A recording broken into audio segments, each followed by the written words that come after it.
These results look pretty good, don't they?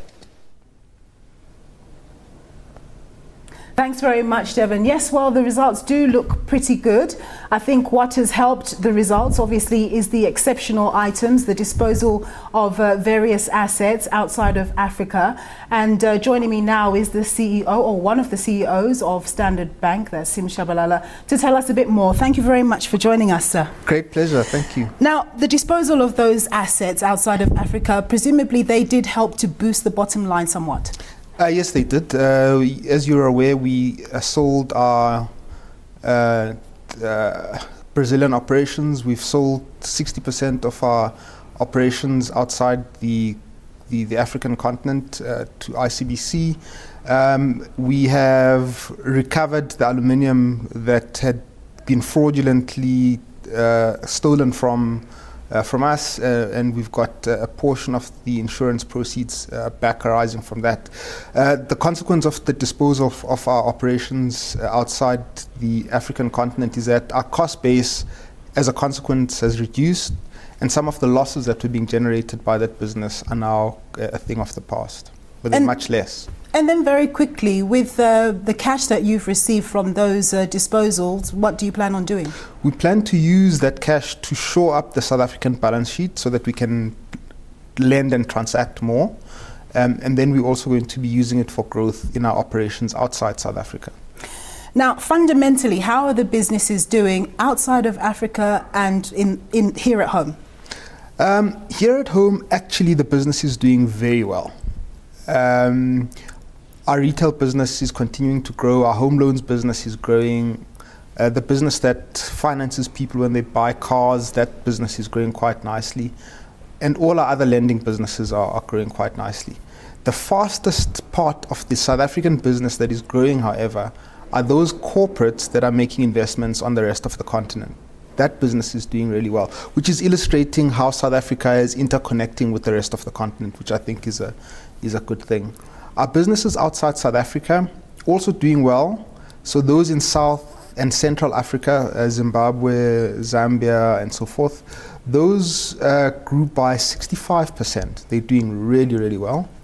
Our East African businesses struggled. They were down 5%.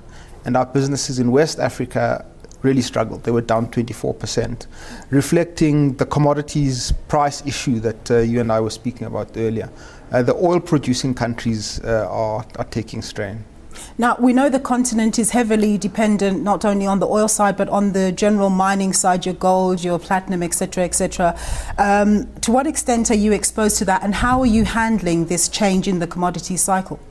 You know, it's complicated. So the gold price is rising, right? As you know, gold behaves in a similar way to the US dollar.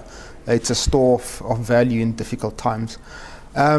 So those are cocoa as a commodity is doing reasonably well. But then you've got all these other commodities that the continent is exposed to: iron ore, copper, oil, and all of those have declined.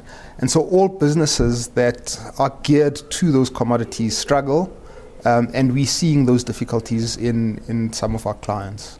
Now, it was you many years ago that taught me the importance of the cost-to-income ratio, and that a bank always likes to keep that down, sort of below the 50% level. But I see that ticked up a little bit for you guys. Can you explain to us what's happening with your cost profile? So first of all, the purpose of teaching you that was not to get you to ask difficult questions.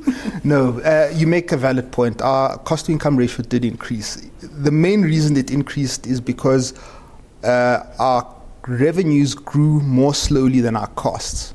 However, the interesting thing is our costs were actually flat on the previous year. They didn't actually grow that much faster. So I'm misstating this. Our costs grew faster than our revenues is the main point. The reason for the growth of those costs is complicated, but the main reasons were, firstly, we converted about 2,000 of our non-permanent staff to permanent in South Africa, and that added over 100 million rand to our cost. We have introduced interchange. You know, when people do transact on their cards, the pricing has now changed, and that's cost us significantly more. That's on the cost side. On the revenue side, you and I were speaking about the challenges on the rest of the continent. So the fastest growing countries, such as Nigeria, had the fastest decline in the rate of the growth of their revenues. So those combinations had the impact of deteriorating the cost-to-income ratio.